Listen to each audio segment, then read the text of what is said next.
মহিলা কেবিনে পোষা লোক থাকা যাবে না, সবাইকে যেতে বলো। ওকে ভাইয়া চললে যান, কালকে সকালে আবার আইসেন। থাকতে পারবো না। না, মহিলা কেবিনে এলাও নাই। ঠিক আছে। ওকে আচ্ছা ঠিক আছে, তো আমি যাই। হ্যাঁ ঠিক আছে, যাও, খাওয়া দাওয়া কইরা ঘুমায়ও, আমার জন্য চিন্তা করো না। ঠিক আছে।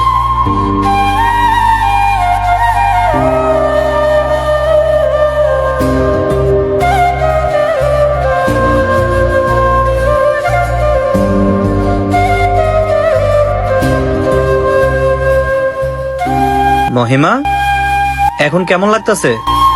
কয়টা বাজে? 6টা বাজে। এত সকাল সকাল আসলা? আমি তো বাড়িতে যাই নাই, বাড়িতে যাও নাই? এই বারান্দায় বইসা ছিলাম। তুমি এখানে হসপিটালের বেডে শুয়ে থাকবা, আর আমি কি বারান্দায় আরাম করে ঘুমাইতে পারবো?